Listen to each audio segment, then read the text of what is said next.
And welcome back into the Ads and Gallons Concrete Podcast. We have an esteemed guest with us, Mr. Ramy Sedra from the great state of Canada. Oh, sorry. They're not a state. I apologize. That was terrible of me. I'm so sorry. From the wonderful country, neighbors to the north, Canada, Mr. Ramy, thank you for joining us. My pleasure, guys. Happy to be on. No, I appreciate you taking that joke so well. Don't sick your dog on me there. Hopefully Marley's having a good day. Yeah, all 11 pounds of her, she'll lick your hat. Yeah. Not to start the conversation on a sad note, we had to put our dog down earlier this year. And actually, I'm looking forward to get another one. So I'm trying to look forward. It was very sad to lose Edie, but with the next one. And we're having an internal debate in our house whether or not to get a big dog or a small dog. Where do you fall on that, Mr. Ramy, given that you have this 11-pound protector of the realm? Well, I think it's actually kind of a lose-lose. So I went from German Shepherds to a miniature Schnauzer. And my German Shepherd was convinced that he was a small dog. And, he would try and sit on your lap and curl up, and you've got this 100-pound beast on you. And you're like, buddy, there's absolutely nothing small. And now I've got this 11, 12-pound miniature Schnauzer that is convinced, she's terrifying everybody. So I think it's a lose-lose, buddy. Whatever you get, they've all got their little quirks. Joe, you've got two dogs, one big, one small, right? Yeah, I've got all ends of the spectrum, of every spectrum. I've got a big black one. I've got a small little one. The big black one is nice. The small little white one is not. But the good thing about having a big dog, I think, is, they just sound mean. Like Moose is he's 62 pounds. He's a standard poodle. He wouldn't harm a fly. But to hear him bark, if somebody comes up in the driveway, they would think, whoever would think somebody was going to eat them alive if they came into this house. So that is the benefit of having a big dog. And the little dog, it's you can punt that thing across a room if you were to break into the house. So I don't know. I think I'm leaning more team big dog in this conversation. Well, Ramy, I hate to make this conversation go sidetracked so quickly, but I'm absolutely derailing us for just a moment. Joey, your wife sent me a photograph the other day that you have a new pet in your house. You have a lizard of some kind. Do you care to explain why on earth you now have a lizard in your house? So long story short, we went to Hawaii the second week of March, and we had a stowaway returning from Hawaii. So we rented an Airbnb. There was a big crowd of us. And so we had stuff in the pantry that, wasn't going to go bad. And I had a cooler that I had flown with us because I was going hunting. And so we had a bunch of food stuff in the cooler on the way back. And we got back, super late, actually 2:00 Sunday morning. And so Sunday afternoon, my wife's unpacking everything. We're putting stuff away in the pantry and what have you. And there's this Ziploc bag. I forget what was even in it. It was like honey or something like that. And she opens the bag and gets the honey out, and there is a gecko in this Ziploc bag that somehow had miraculously stayed alive from Friday afternoon when we packed up everything. It was a sealed Ziploc bag. This thing stayed alive from then, 2 plane rides from Hawaii to Nashville, and it lasted throughout the day Sunday and miraculously was still alive come Sunday afternoon. So my immediate thought is okay, this is a lizard. We have lizards. I was going to dump the thing outside. So I set it in the flower bed. Well, of course, it was 40-something degrees that day. Lizard didn't go nowhere. Lizard just sitting there because lizards don't do well in 40-something degree weather. Right. And so, of course, my kids start talking about it. The kids start talking about it. Wife starts talking about it. We end up keeping the lizard. So we make a trip to PetSmart that afternoon, get this reptile owner starter kit, the tank, a fake rock. I don't know what all else. I don't know what we've spent on this stupid lizard that's about the size of my pinky. But yeah, we now have a gecko and her name is Gabs. So I'm one of those reptile people now, apparently. Ramy, you didn't know what you were getting into, but welcome to Add 10 Gallons Concrete Podcast. I was not expecting this. But, the funny thing is, so my parents were school teachers, and at the end of the school year, my dad comes home with a goldfish that they were, going to get rid of in the science lab. So my dad comes home with it, and he's like, "Oh, got you a goldfish." I'm all excited. I stick it in an empty plastic ice cream tub. Because I figured this thing's going to last like a week, right?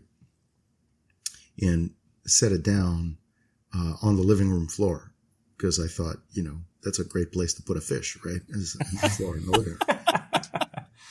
And so everything's going on hunky-dory until Shivas, who's my German Shepherd, decides one day, he wants to get some fish and chips action going. And I wasn't paying attention. I come back and I find a puddle of water in the living room. And I'm like, geez, what's that puddle of water? Did the dog pee? Is there like a mess? And then I realize, the ice cream container is like in a corner somewhere. And the fish is just like dead. I'm like, oh, geez, that's it. Take the fish, about to throw it in the toilet. And as I'm about to throw it in the toilet, it starts wiggling. I'm like, oh my God, this thing's a fighter. Put it back in the ice cream tub. It's alive. I said, geez, this thing's a real fighter. So I went to the pet store, got like a real proper, little fishbowl thing. That thing lasted like a year and a half. So my point is, Joey, you're in for a long haul. Because that gecko is going to be a real fighter. It's going to survive. If it can live, through luggage. Oh, yeah. Now you've got it this luxury condo set up. It's going to be with you for a while, buddy. Oh, my luck. It's got some kind of Galapagos tortoise gene in it, and it's going to live for like 120 years. That's exactly how my luck's going to go. Well, speaking of hundreds of years, it's actually was going to be one of the cruxes of this conversation today.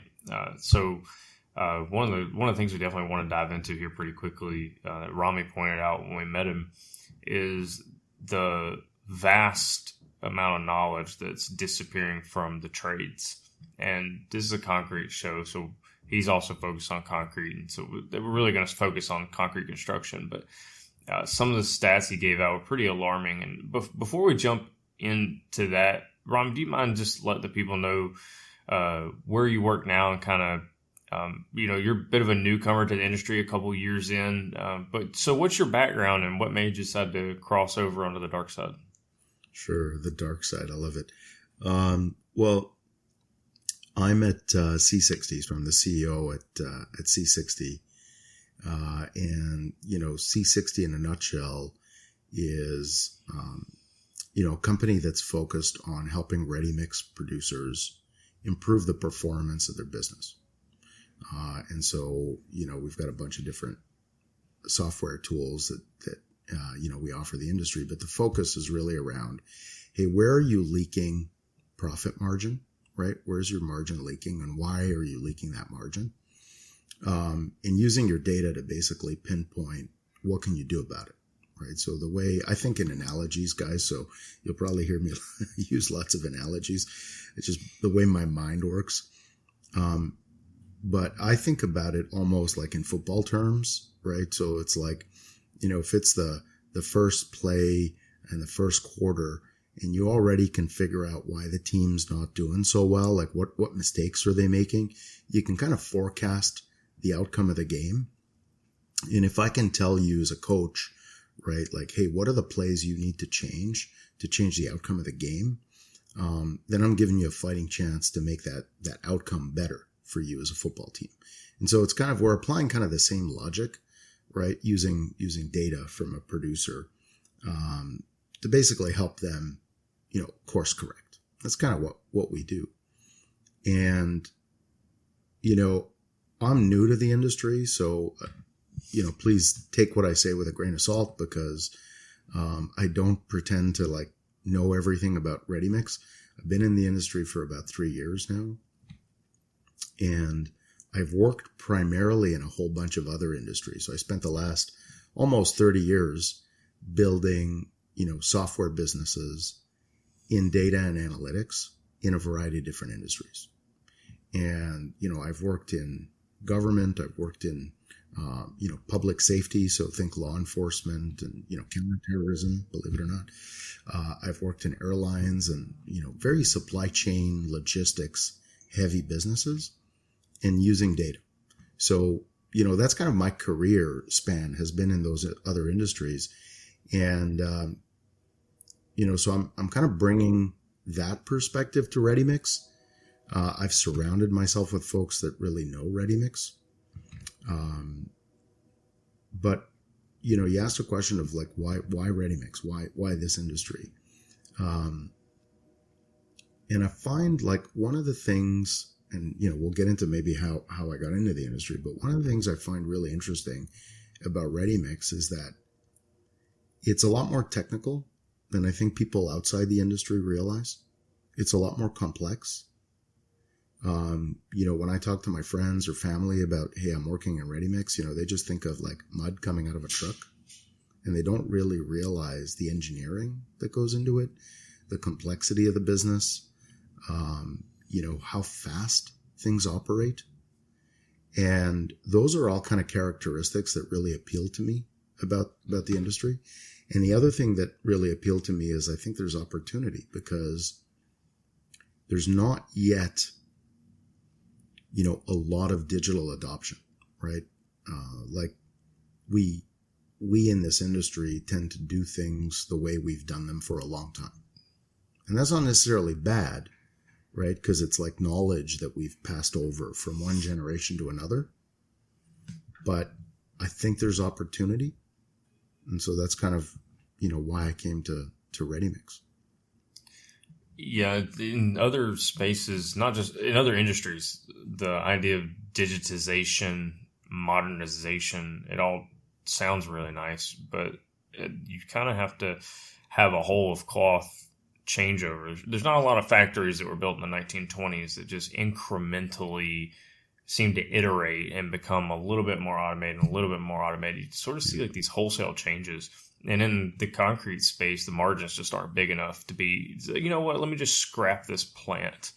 And I'll just sink CapEx into something brand new and automate in ways that have never been done before. Those are all massive risks in the space. It's very litigious space, big contracts. It's interesting that the materials can be inexpensive for each ingredient, but the sum of the whole is quite expensive. And if you have to redo a project for any reason, I mean, right, you might as well just kiss the month's profits goodbye. So right, a really tough business to come into and say, let me just change everything we're doing, even if it's for the better. So with that sort of setup, you're welcome to contradict that if you've experienced something different. But with that setup, as you start to have these conversations with folks about what it is that you like to see, and you say, hey, I have these other experiences. There is another way to do this. We should talk about these other ways. What's your response from folks generally done?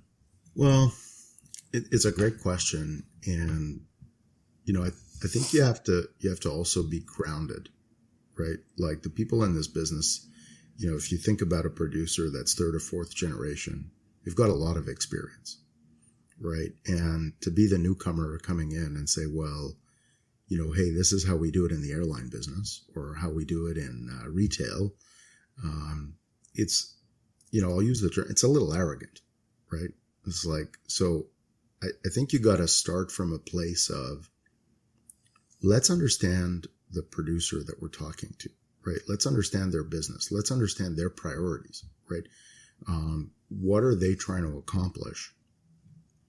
And then kind of work backwards and say, okay, well, based on the problems they're solving, is there a playbook, right, of something similar that's been done in another industry that they can use as a safe way, right? And I really want to emphasize the word safe, right? Because we're a pretty conservative industry, right? We don't like to take risks on unknown stuff, and digital in our industry is pretty unknown still, right? We're still figuring it out, right?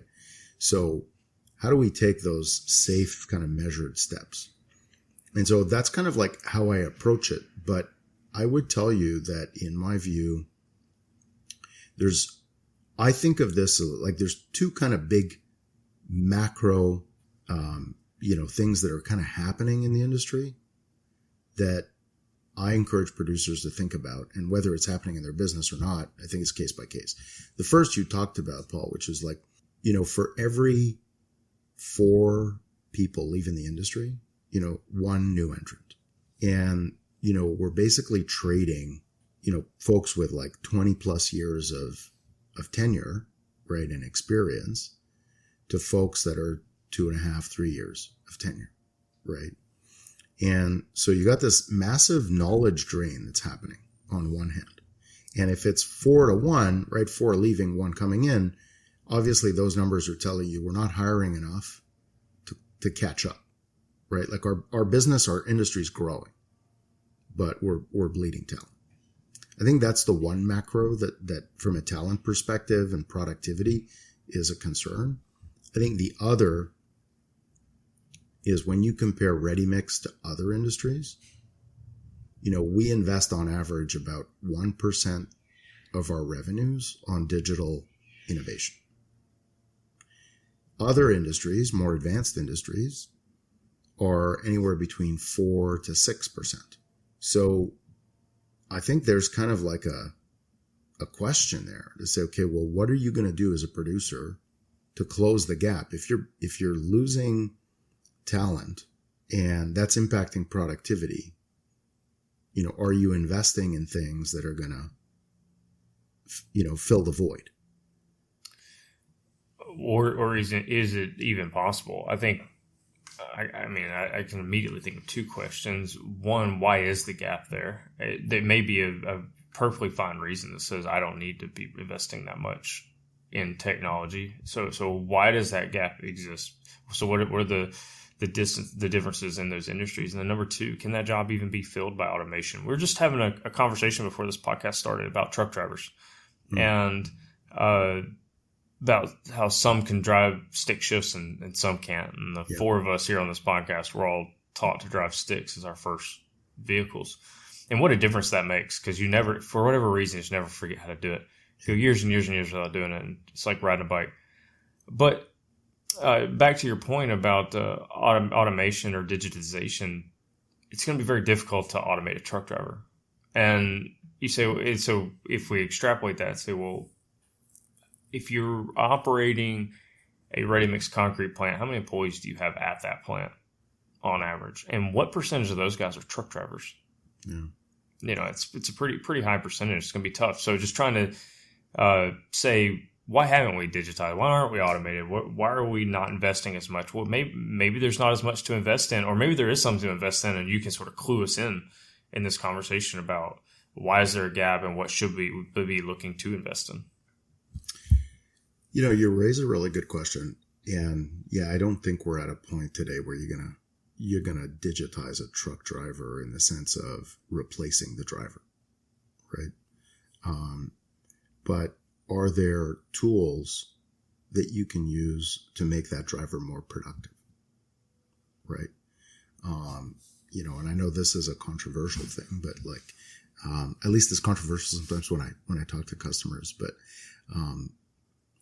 I think that the what good looks like in North America is, hey, 2.5 turns of a truck a day, right? Other parts of the world, that number's quite bigger, and so how do they get it to be bigger is through digital, right? Using optimization, using different tools, right? To make the driver more productive. And so I would tend to believe that, you're not going to remove humans from the equation, but how do we help people be more bionic, right? How do we get more out of them? I think about salespeople, right?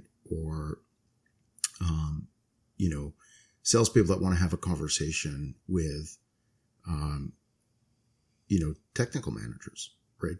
QC folks. And geez, well, there's fewer and fewer of those, right? Well, can you chat with an AI, right? Or an agentic tool, right, that gives you some feedback, like a technical services manager. Not going to replace them, but maybe you're handling 50% of the load. And so now you're making your salespeople more productive because they're getting that, right? So I think it's more about, I think it's less about replacing people and more about finding the tools, to make the people that you have more productive, right? And without making it more productive, because sometimes you say making them more productive and people say, well, geez, now I just got to work longer hours. or do two people's jobs. Do two people's jobs. Well, let's steel man your argument for just a moment. So a great example, an actual already implemented example, is tracking of the trucks.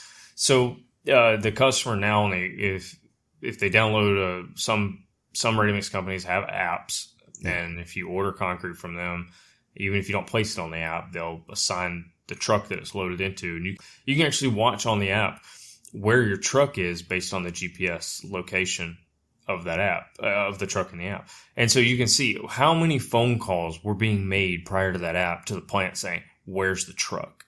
Where's the truck? Where's the truck? That could be half the phone calls you get in a day. So that would be a great example of the way digitization is freeing folks up to do the things that are more important while also providing better customer service. The thing that you touched on before when we spoke, and I really want to bring it to the podcast, is the number of years of knowledge that are being lost in the industry every single year. It's like, I forget how many, it was like millions of years, or hundreds of thousands of years of knowledge, some crazy number that just really blew my mind. And I'm not sure how we replace that knowledge. I'm not sure. I spent, since the time we first spoke about that to now, I've been trying to think. I wanted to come here with like, oh, maybe we have a solution. Maybe there's an idea. I don't know what that idea is. What do we do? Well, I think, it's a multi-layered problem, right? And I think the example I was sharing with you guys last time was, I was talking to one of our customers and they were telling us, hey, last year we lost, 750 years of experience to retirement. This year we'll lose 600. And they were giving the example of, the average tenure of the people they're losing versus the people they're hiring, or, the newbies that are kind of stepping up. And it's that big contrast of like 20 years to 2.5, 3 years, right? And so that's a massive knowledge gap. And I was working with another customer and we were doing, it was interesting. We were doing a workshop with them on, getting ready to train people on our system. And through that workshop, they were educating me on their 5-year kind of hiring plan. And what was really interesting is they were kind of forecasting their growth and forecasting how many people are retiring and leaving. And then, they're doing very aggressive hiring in a bunch of areas, like non-traditional sectors. They're doing things like trying to bring in more women in the industry, bringing in women from, roles in industry where I think, driving being a concrete delivery professional is a more appealing career opportunity than kind of some of the traditional roles that they're filling. So really doing, they're tackling this. It's not all digital, right? Is my point, is that there's some very practical alternative means to fill that gap, right? They're trying to bring in the talent, benefits planning. So they're doing things to bring in the gap. But on a 5-year kind of like forecast, right? There's still about 10 to 15% in terms of labor effort short, right? When they think about like, what's the growth going to look like for their business? What's the attrition? And what's the hiring and kind of, ramp up curve on that talent pool? They're still about 15% short. So, and I think it's important to really put that in perspective, because then this isn't only about digital. And I would hate folks to kind of listen to this conversation and say, geez, it's all like, you can't fix everything with digital. But that 15 to 20%, well, how do you shore that up, right? Can you increase the turn on your trucks? can you trade unprofitable yards for more profitable yards, right? That funds now investment in more digital, right? Can you automate things like building a forecast, right? That you were doing manually, right? And now, because you can't hire enough office folks, and hiring more overhead isn't a great answer, right? So how do you automate and make that function leaner? How do you partner differently with your customers, right? If you're unproductive delivering the concrete, chances are your customer that has 10 times more labor on the job site than you do that's costing them a lot more. So how are you exposing that information to your customer and helping them be more productive? Now all of a sudden you're a value add. And if you're a value add, does that prompt for better pricing, right? So I think all of these things combined bridge the gap, but I don't think, at least my opinion is, I don't think it's just one thing that solves it.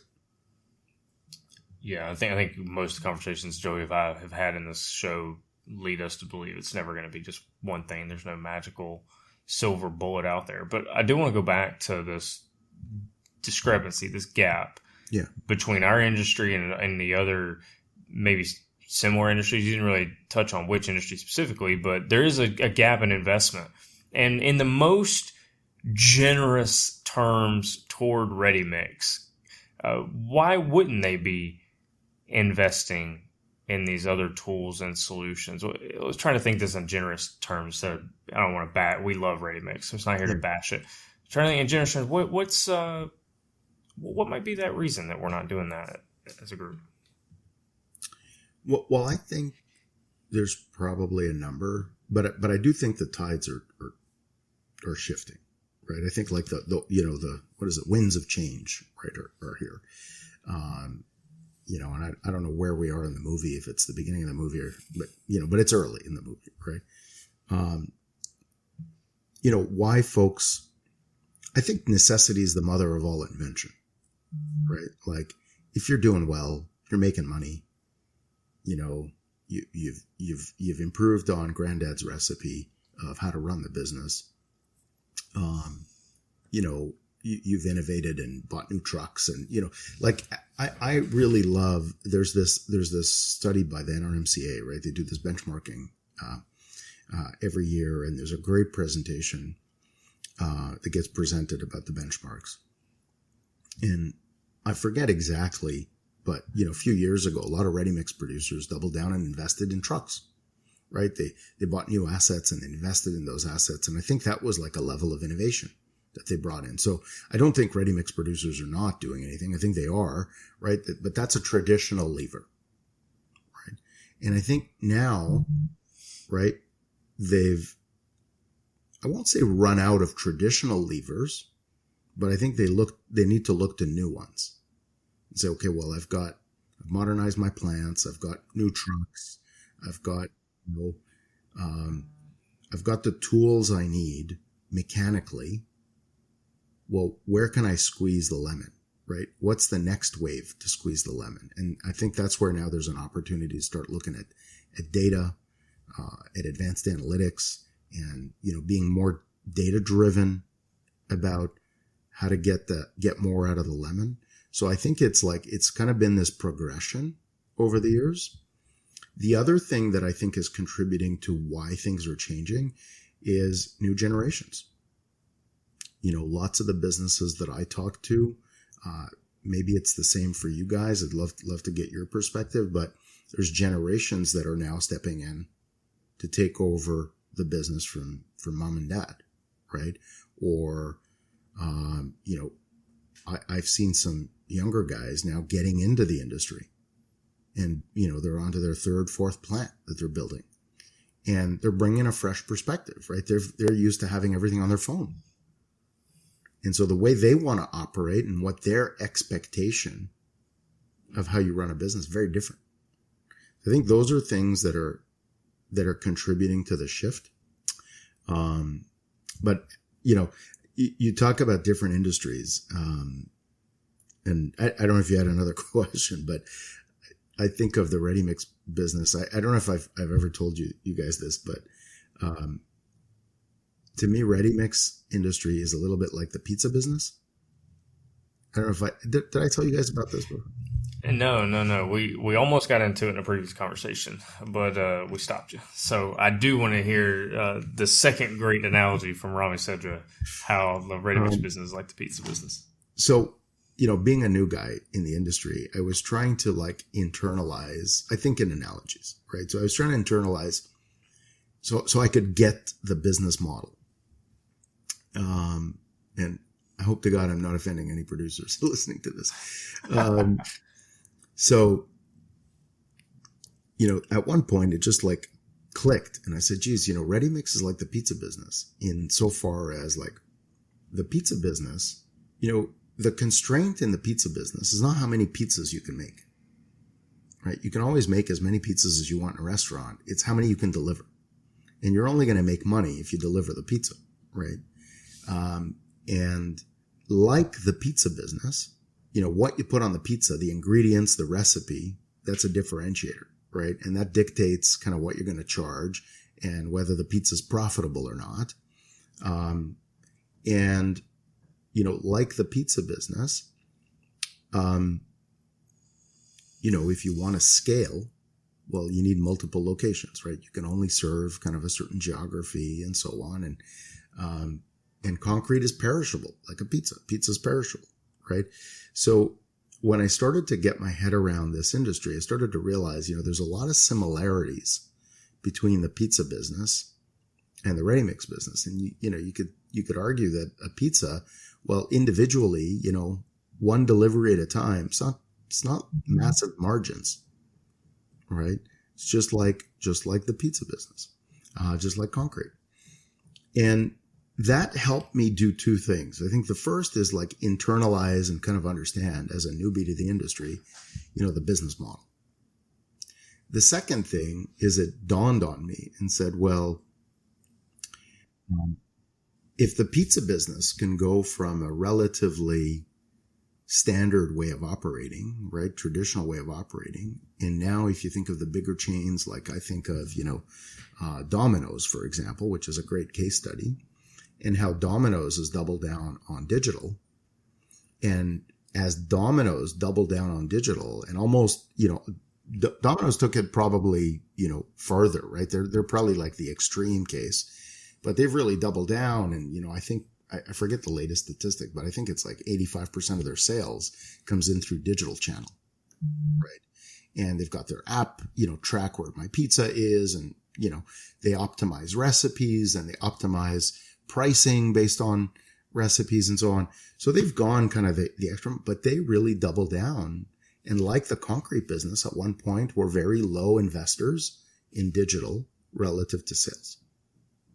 And today, right, they're much higher, right? They're like the more traditional retailers, et cetera, than that 4 to 6% investment in digital, but took a relatively traditional business, right, pizza, and doubled down on digital, created much more productivity for themselves, much more opportunity. And that really took Domino's from, they were in a bad place financially. And now they're like a leader in their sector.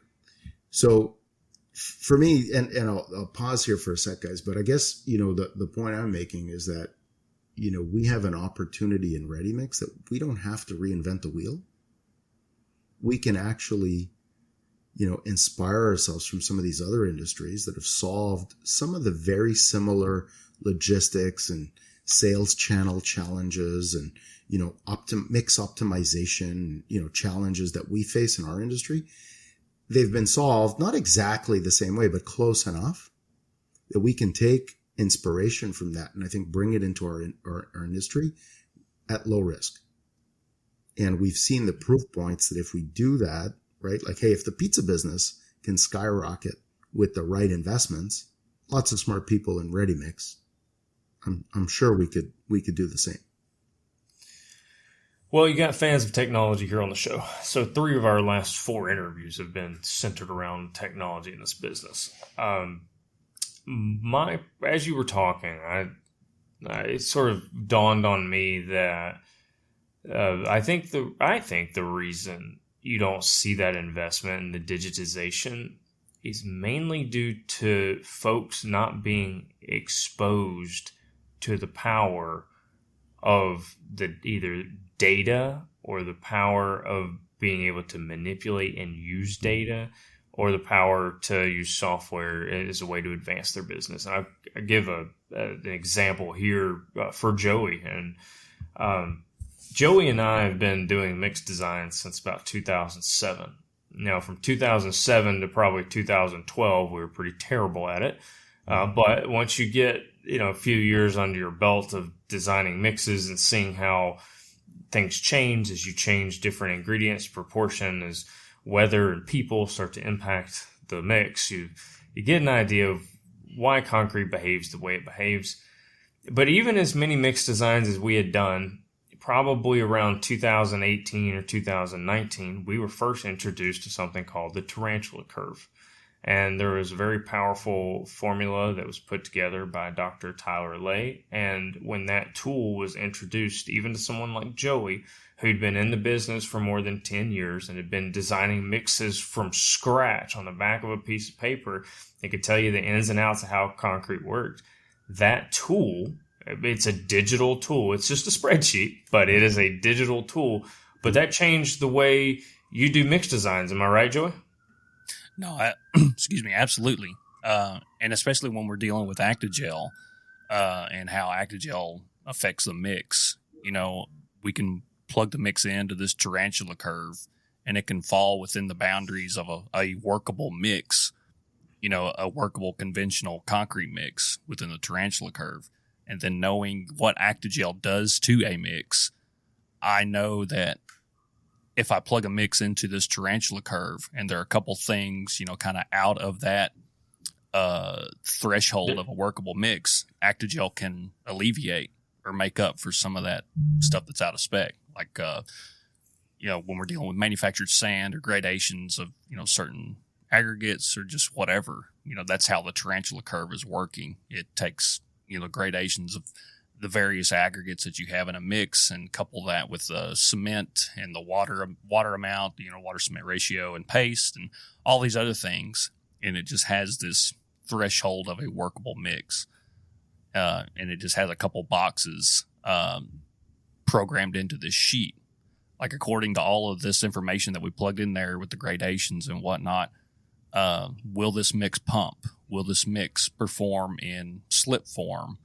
I forget what all other parameters are in there, but yeah, it put on paper what you couldn't see in a conventional mix design that just had the list of ingredients.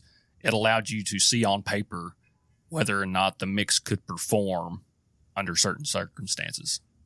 And even that tool, even though it's just a spreadsheet and it's not perfect, but it gives you more insight so that you can make better decisions going forward. And I think that is the analogy that I'm trying to make here, that if it can work for somebody like Joey, who probably doesn't like being referred to as an expert, but find me guys who've made more mixed designs in more places with as many different types of material as he has. It's a very short list of people. And when he's been doing it for 20 years, so sorry, Joe, I'm going to put you as an expert in making mixed designs. And if you can be introduced to a digital tool that simple that can elevate your game and make you better at what you're doing, I could easily see that there must be tools out there that I'm probably not aware of, almost certainly not aware of, that would help in the batching of concrete and make that more streamlined, the delivery of the concrete, the proportioning of the concrete, and whatever kind of sales and customer service and technical support that also goes on the back end. And if we can see an improvement, and I think the question would become for me if I was a business owner would be, what percentage of improvement could an industry like a ready-mix industry, or should a company like a ready-mix company make through digitization efforts? Ramy, do you have any stats, any knowledge, any insight that you could share of how much people can typically improve when they start doing this? I mean, I guess I'll start to say, like, I totally agree with you. I think and there's so many use cases. Like, we could we could talk about all the different use cases. So I can share some stats. So when we look at what I call our class of 2024, so that's the producers that we onboarded on our platform at C60 last year. We think of like our graduates, hand them little diplomas and say thank you. So out of those producers, and there's probably around 14 different areas in the business that C60 analyzes. Okay, so it's not everything in the business. Okay, and we try and focus on where are they leaking margin. Okay, so and maybe I'll take a public service announcement and explain what I mean by that. Okay, so yeah, please. You sold a yard of concrete, for $10. You were expecting to make $3 in margin. Okay. But for whatever, operational reasons, somebody, held your truck longer, or, somebody leaned and put a little extra powder in that mix because it wanted to flow better. Well, instead of making $3, you eroded that, right? You leaked margin and you made $1, right?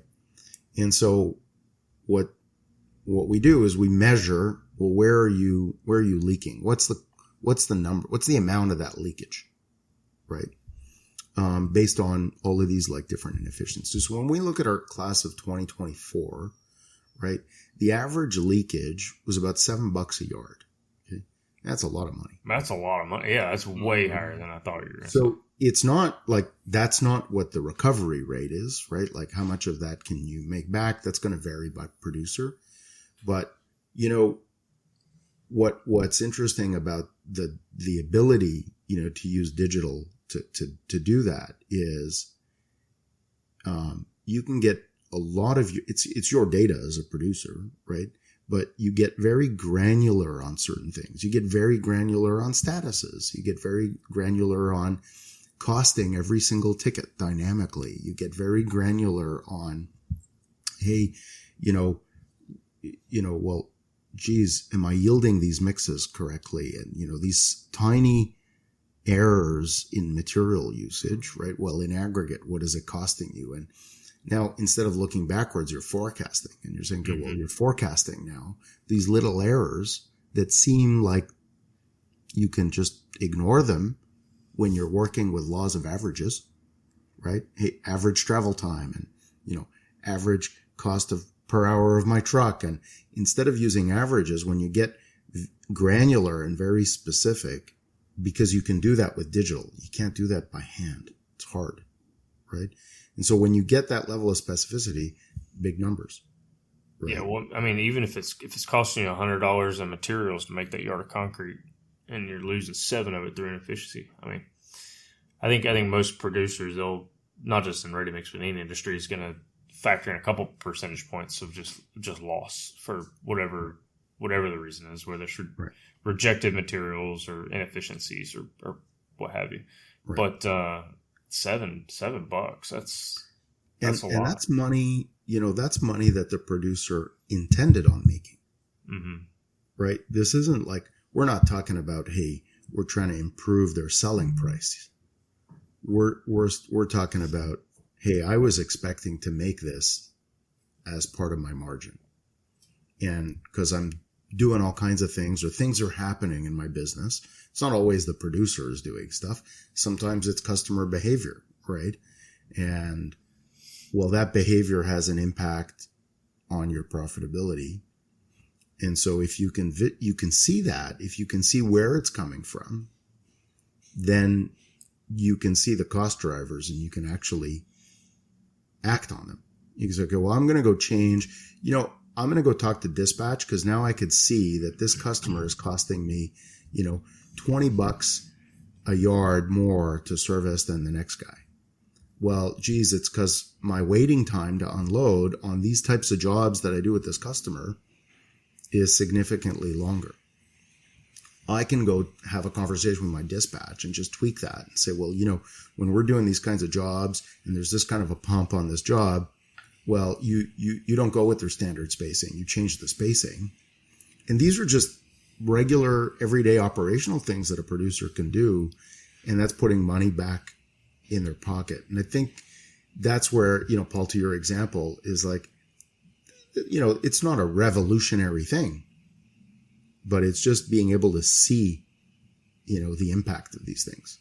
I think that's where the magic is, because like today, what are they doing? Is like they're going to collect this data in a spreadsheet and try to figure it out. It's a lot of work.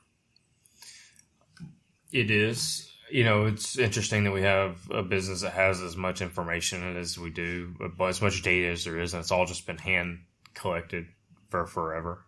Just forever. It was always just handwritten tickets, handwritten notes, handwritten formulations.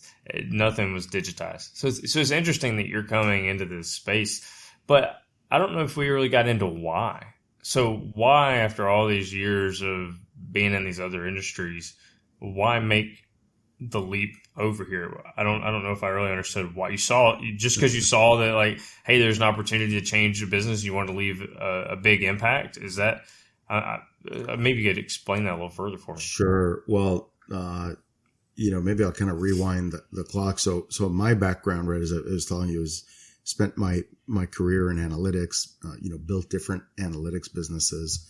Back in 2014, I sold a business to PricewaterhouseCoopers or PwC, went there as a partner, helped them build their AI and advanced analytics business. And then, after that, I built another AI and supply chain. It's like an innovation accelerator. So we were kind of partnering with industry, startups, academia, and government funding.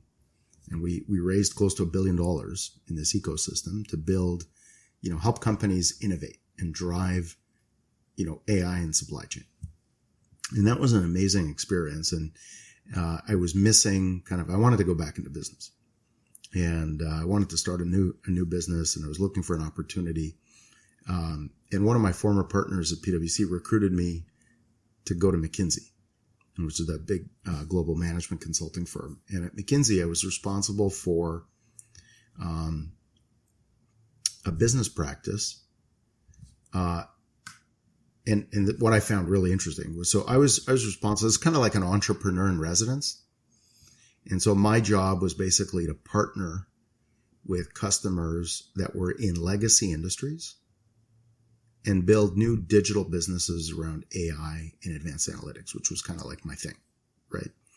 And I started working with construction, engineering, construction. I wanted to pick industry or industries that, were under digitized. It's like, because to go do something in banking for me wasn't going to be exciting, because it's like lots has been done, right? And the other thing I was looking for was an industry where there was going to be a human challenge. There was going to be some resistance, right? It's like, hey, this stuff is new, and the best part of the job is like to meet the people and to educate them and to show them what this stuff can do, and almost like see the wonder in their eyes of like, oh man, this is really cool, right? So I was doing that, and that's actually how I got exposed to concrete. I started working with a company called Heidelberg Materials and looking to help them solve, how to optimize the ready mix business. And the challenge for them is that, they're this like integrated cement and concrete producer, and they've got ready mix, all kinds of different levels of maturity of those businesses all around the world. And so that's how I got exposed to ready mix. And it was kind of funny because when they were looking for someone to partner with and team up to kind of figure this out, they were looking for somebody that was an entrepreneur, right, in their past life, built like software businesses in data and analytics. Okay, well, I checked those two boxes, and knew something about ready mix. And I didn't know a lot about ready mix, but I spent 3.5 years working at Lafarge doing optimization of kilns and fuel for kilns and stuff. So they were like, well, close enough. We're like I don't think we're going to find anybody else that checks these boxes. Yeah, that's a tough cross section to it. And that's how I got exposed to it. And honestly, like once I started kind of getting familiar with the industry, I loved it because it's supply chain centric, which is like right up my alley. I started seeing patterns, it was like, it's a good thing and a bad thing, guys, like pattern recognition, because it's biased, right? Like you make a lot of assumptions. And that's what I was saying. Like I take it with a grain of salt. Like I'm new to the industry. So I recognize patterns of problems that I've solved in other industries, right? Like cancel rate, right? Like I worked in airlines, in cargo and airlines, and predicted, cancel rates or no-show rates for cargo. Well, in concrete, I recognized that right away when I started talking to producers and realizing, hey, lots of people cancel their order, or they change their order a million times. And that wreaks havoc on your schedule and has massive consequences on your delivery cost. Well, it happens in airline all the time. And I'm like, well, if we can solve it in airlines, maybe we can solve it here, right? Pricing. So, all that to say that there was a lot of pattern recognition, and I was like, this could be a fun place to work, right? Lots of. So it's interesting when Joey and I have just a little bit of inside baseball on the podcast here before for the audience. When Joey and I have a guest on, this is not the first time we've talked to him. And when we first talked to him, we have several calls where people don't end up being guests because whatever they're doing, they might just be trying to sell something or they want free advertisement or promotion, and that's not what we do here. But when we do run into somebody that has something interesting to say, even if the company's new or the idea is new, then we bring them on. And I say that because in our first conversation together, I think my favorite thing that you said the whole time was like, I'm even 3 years in, as someone who's very adept at coming into new industries and trying to solve their challenges for them. You still had the humility to say, I don't totally understand this. So let me go back to, something that Antonio Gracias does. And he says, okay, why do we do that? And why is this the way we do it? And he says, well, let me go see it. And he goes down and actually sees from the production line, like, oh, okay, well, hold on. Why is it built this way? Oh, because that's how the materials come in. Let me go see that. Sees how the materials get in. It's like, okay, well, is there a better way? Instead of working from first principles, what do we think we know, or what do we need to know that would make this absolutely true? And then just keep going back to that and drilling down and down and down. It's like, here's a problem that can be solved. And when you solve this, a lot of other dominoes just sort of fall into place. So it's interesting to hear you take that approach and come over here and say, I think I can solve these problems, but first, let me make sure it's a problem. And then number two, it may be intractable. So where are those roadblocks? And then can I convince someone that this is a problem worth solving? Yeah.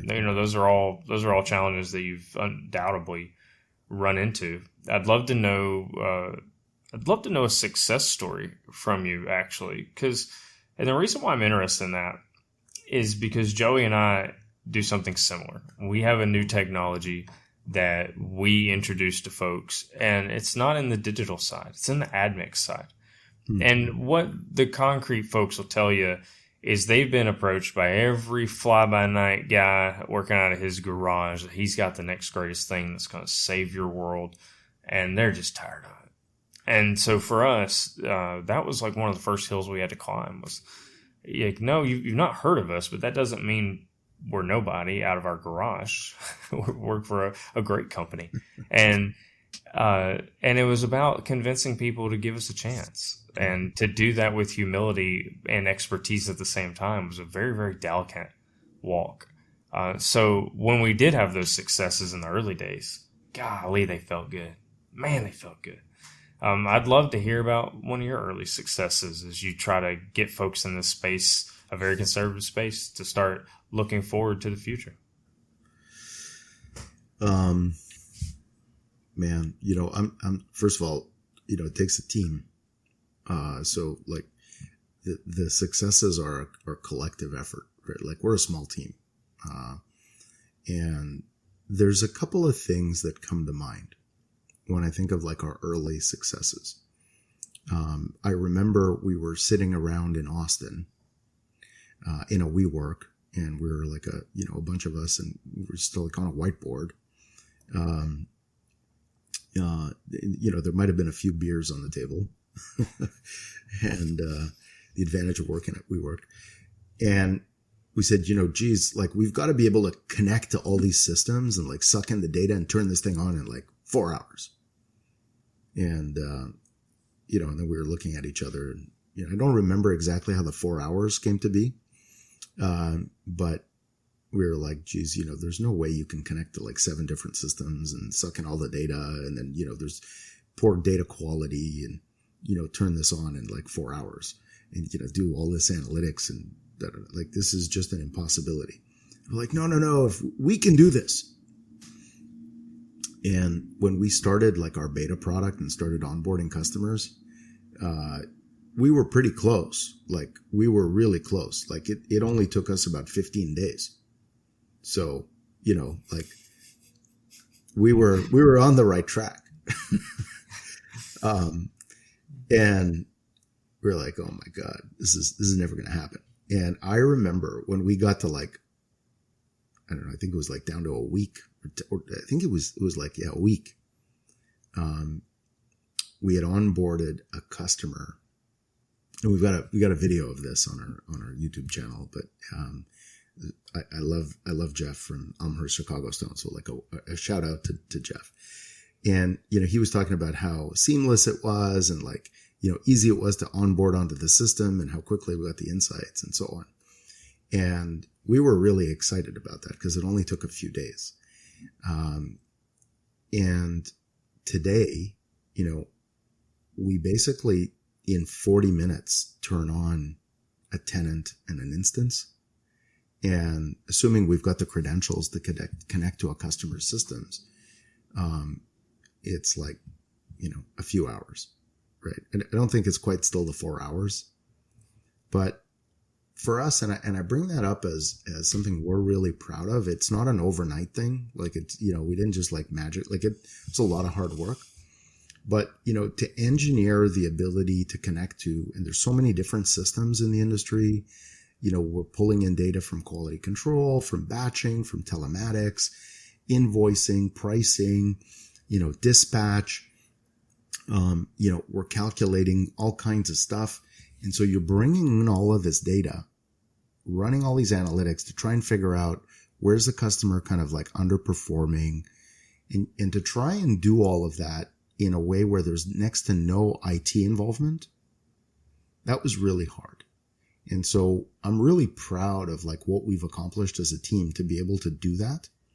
And, so that for us is a real success because like when we onboard a customer or a customer wants to even try the product, right? We can onboard them very quickly and give them an opportunity to try it and say, so we tell the customer like, and I don't want this to sound like an infomercial, guys, because I didn't come on here to do that.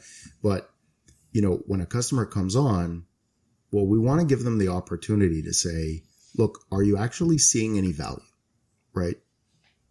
Is the system showing you that there's meaningful opportunities that this could help your business? Because we don't make the presumption that we're going to be a fit for everybody. We're not going to help everybody's business. Not everybody needs what we do, right? So, but if you can de-risk that for a customer and give them the opportunity to see, the numbers, right? The real talk turkey to me, right? Like show me the numbers. If you can do that quickly, I think you go a long way to helping perception of like, hey, if we're going to invest in digital, we can invest in something that helps us. And we can get kind of a sense of comfort, right? Because our industry is not necessarily, not everybody's had great experiences with digital technology in our industry. And so how do you help them get comfortable, right? And so that's something that we're really proud of. And, it's not necessarily a customer success in terms of saving customer money. Like we have those. But I think for me, that's something that's really special because it took a lot of hard work from our team. And I think it creates a lot of value for producers that are skeptical. And it's, and I respect that skepticism. That's all of them. Don't. That's all. Hey, no, that was exactly what I was looking for because Joey and I, when we got into the Actigel here with Active Minerals, and it was essentially we were running a startup inside of an established company. So we also went out with our beta version, and the first sales we made, we didn't even have a way to get the product into the concrete truck. All right. So we were selling that mixture with no way to get into the truck. So, we ended up making, certain types of bags and had to go through a couple iterations of bag types, which was painful, and then moved to liquid. So, and that had every growing pain you could ever imagine because we weren't admixture guys. That wasn't our background. And we weren't hiring consultants. We were down there and plugging stuff in, figuring out how it works. So, I really appreciated your story and glad to hear that your team was able to overcome those challenges. Maybe one day you'll get to the 4-hour mark. We're getting closer. From 15 days to where, is a big improvement. So I'm happy. 50, even 15 days in my experience. So another thing that's tough for you, man. How many of these ready-mix outfits even have IT people? And you're trying to come here and mess with their computer systems. That's got to be rough.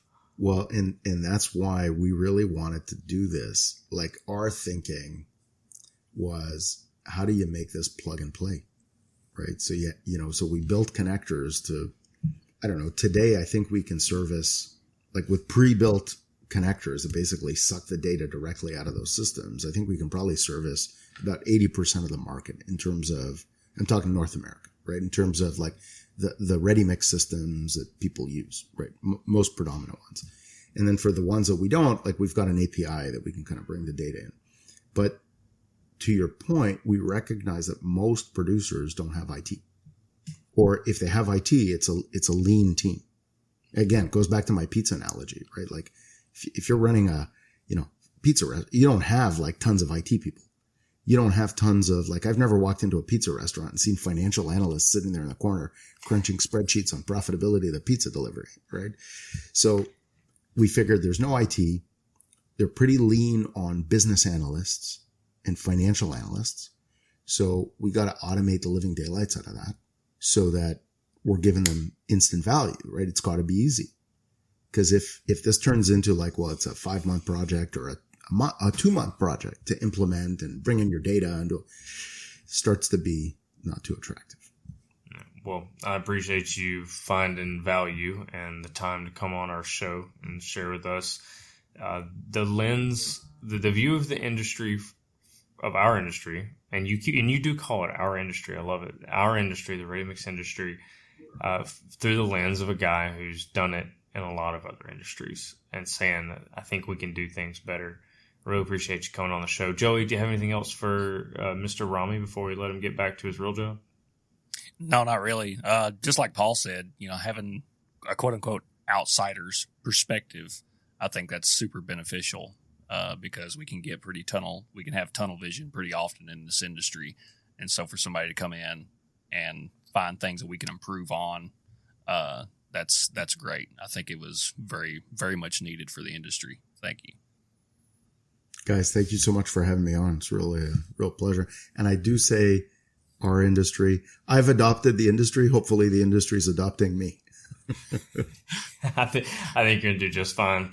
And with that, thank you once again for listening to the Add 10 Gallons Concrete Podcast. If you want to find out what Ramy Sedra is up to, just check him out at C60. Google that. It comes right up. C60 Concrete. It'll be the first thing on the Google returns. Thank you, sir. Really pleasure talking to you. Thank you, guys. My whole life I just wanted someone who would notice me. My whole life I just wanted to be somebody to be. Yeah, I just wanna be great. Yeah, I just wanna be great. Yeah, I just wanna be great. Yeah, yeah, yeah, I just wanna be great. Yeah, I just wanna be great. Yeah, I just wanna be